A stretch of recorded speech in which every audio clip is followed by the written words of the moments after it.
बिहार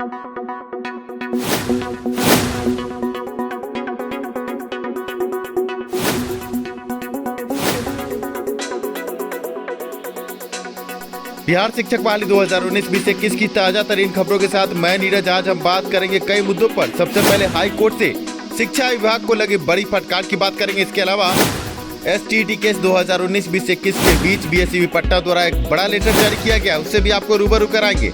आगे केस में क्या होगा ये भी आप जानेंगे। National federation of the blind के केस में कब तक होगी सुनवाई। बिहार विद्यालय परीक्षा समिति द्वारा जो बड़ा लेटर जारी किया गया है, आपके स्क्रीन पर RTI के द्वारा पूछे गए सवाल के जवाब में लेटर जारी हुआ। इसके अलावा बात करेंगे सीटेट दिसंबर अभ्यर्थियों की क्या मौका मिल सकता है। बिहार शिक्षक बहाली 2019-2021 में सबसे पहले हम बात करेंगे हाई कोर्ट से मिले फटकार पर। आपके स्क्रीन पर आप देख सकते हैं, ट्रेंड होने की तारीख से शिक्षकों को पे का लाभ मिले। हाई कोर्ट ने ये बड़ा आदेश दिया और इस आदेश के साथ बड़ी टिप्पणी भी की है। टिप्पणी ये कि हाई कोर्ट के आदेश की अवमानना क्यों हुई। आपको बता दें कि स्टेट केस में भी सिलेबस के संबंध में हाई कोर्ट ने बड़ा आदेश दिया, जिसकी अवमानना हुई।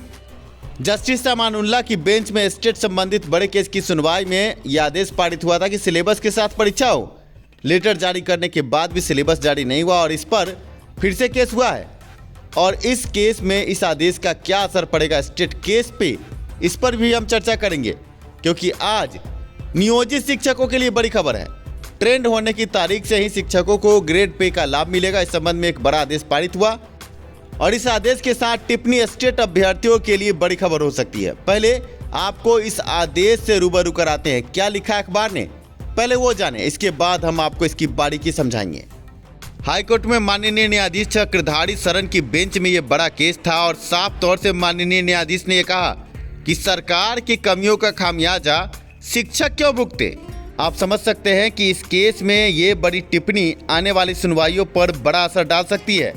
हाईकोर्ट पटना में सिलेबस मुद्दे का केस है। 11 फरवरी 2021 को तारीख मुकर्रर की गई है आगे की सुनवाई की, और हाईकोर्ट ने कई बार सख्त टिप्पणी की है स्टेट केस में भी। अब देखना यह है कि क्या होता है। हाईकोर्ट का सीधे तौर पर कहना है कि सरकार की गलती का खामियाजा शिक्षक क्यों भुगते। कोर्ट का मानना है कि परीक्षा लेने और परिणाम घोषित करने की जवाबदेही शिक्षकों की नहीं है, यह काम सरकार का है। सरकार की गलती का खामियाजा शिक्षक क्यों भुगते, इसलिए उन्हें ट्रेंड पे स्केल का लाभ परिणाम घोषित करने की तारीख से तय करना गैर कानूनी है। कोर्ट ने उनकी दलील को मंजूर करते हुए सरकारी अफसरों की कार्यशैली पर नाराजगी जाहिर की है। साथ ही कहा कि जब कोर्ट पूर्व में ही तय कर चुकी है कि प्रशिक्षण वेतनमान का लाभ कब से देना है, तब फिर सांकेतिक और वास्तविक लाभ का नया मुद्दा लाना कोर्ट के आदेश को नज़रअंदाज करना है। आप समझ सकते हैं। STT 2019-2021 परीक्षा में कुछ ऐसा ही मुद्दा। हाई कोर्ट ने परीक्षा रद्द करने के केस में साफ तौर से यह कहा था कि सिलेबस के बाद परीक्षा हो, पर BSEB पटना ने बिना सिलेबस जारी किए आनन फानन में परीक्षा करा दी। अब हाई कोर्ट ने जब इस तरह की टिप्पणी की है तो इससे स्टेट केस पर भी बड़ा असर पड़ सकता है। पटना हाईकोर्ट ने ट्रेंड शिक्षकों को ट्रेनिंग पूरी होने की तारीख से ग्रेड पे का लाभ देने का आदेश दिया है। न्यायमूर्ति चक्रधारी शरण सिंह की एकल पीठ ने भागलपुर जिले के 38 ट्रेंड शिक्षकों को राहत देते हुए यह आदेश पारित किया है। हाईकोर्ट ने सरकारी अधिकारियों को कड़ी हिदायत देते हुए कहा कि भविष्य में कोर्ट आदेशों का अनुपालन सही तरीके से करे ताकि नागरिक बेवजह मुकदमेबाजी से बच सकें। कोर्ट ने सरकार को आदर्श नियोक्ता मॉडल एम्प्लॉयर का पालन करने की सलाह देते हुए कहा कि सरकार यह सुनिश्चित करे कि कोर्ट के आदेश का पालन सही तरीके से कराया जा सके ताकि कोई नागरिक आदेशों के लाभ से वंचित न रह सके। कोर्ट ने भागलपुर जिले के DLED ट्रेनिंग पाए 38 नियोजित शिक्षकों की ओर से दायर याचिका की सुनवाई की। कोर्ट ने इन सभी शिक्षकों को प्रशिक्षित वेतनमान का लाभ उनकी ट्रेनिंग समाप्त होने की तारीख से देने का आदेश दिया। साथ ही विभाग के उस आदेश को निरस्त कर दिया जिसके तहत प्रशिक्षित शिक्षकों को बढ़ाए हुए पे स्केल उनकी ट्रेनिंग समाप्त होने की तारीख से सांकेतिक तौर पर और उनके ट्रेनिंग रिजल्ट की तारीख से उन्हें वास्तविक लाभ देने का आदेश दिया गया था।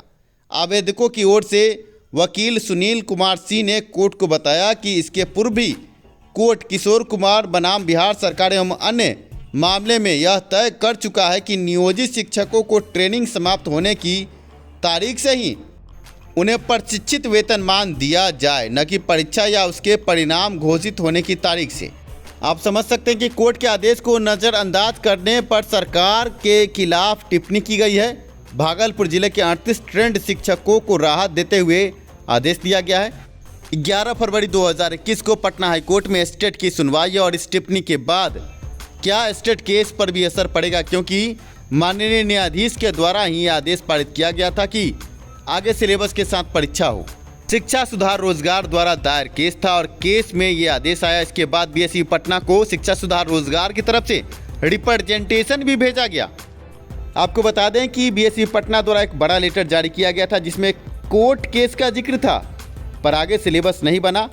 कुछ चंदा चोर अभ्यर्थियों ने हाई कोर्ट पटना में रिजल्ट को लेकर एक बड़ा केस दायर किया और केस औंधे मुँह गिरा।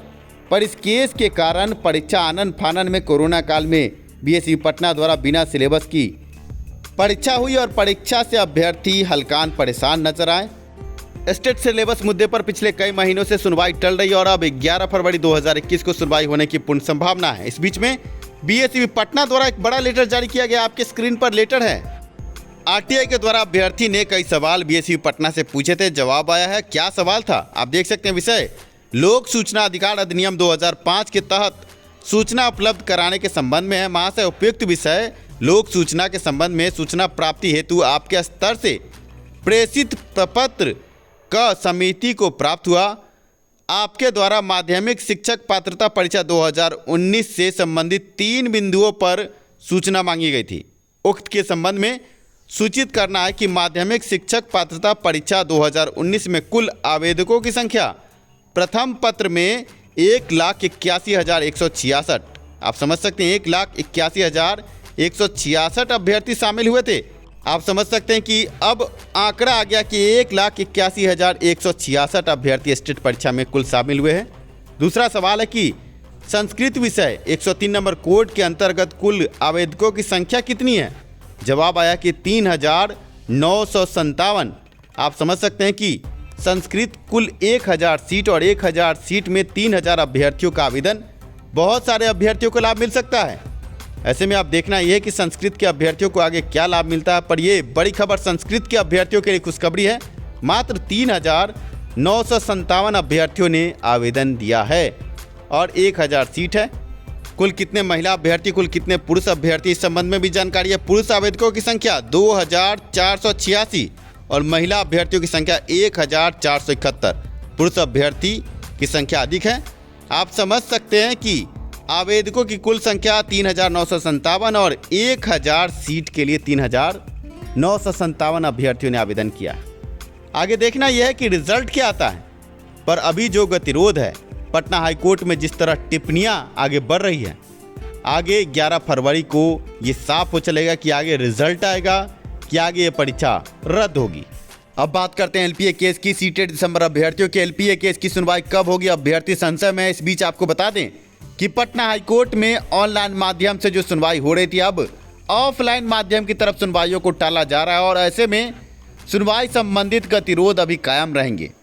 हम कयास लगा रहे हैं कि 25 फरवरी 2021 से 15 मार्च 2021 के बीच में सुनवाई आपको देखने को मिलेगी। इस बीच में आपको यह भी बड़ी खबर दे दें, national federation of the blind के केस में सीटेड दिसंबर अभ्यर्थी जो दिव्यांग अभ्यर्थी और जिन्हें निःशक्ता न्यायालय से 15 दिन का अतिरिक्त समय मिला पर आवेदन नहीं लिया गया उन अभ्यर्थियों का, ऐसे अभ्यर्थियों को अब हम ये सूचना दे दें कि national federation of the blind के केस में आपके दस्तावेजों की आवश्यकता है। आपके सीटेड पास होने का प्रमाण पत्र, जो आप दिसंबर सीटेड पास हुए उसका प्रमाण पत्र, साथ में आपने जो आहारता प्राप्त किया है, बीएड डीएलएड की डिग्री प्राप्त की है उसका प्रमाण पत्र, साथ में दिव्यांगता संबंधित प्रमाण पत्र, आप सभी शिक्षा सुधार रोजगार के नंबर 7903773808 पर व्हाट्सएप करें।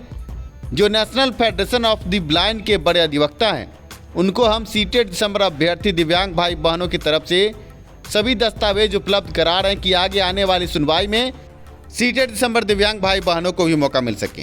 आगे वीडियो पसंद आया हो तो लाइक ज़रूर करें। धन्यवाद वीडियो देखने के लिए। शिक्षा में सुधार हो, सभी के पास रोजगार हो।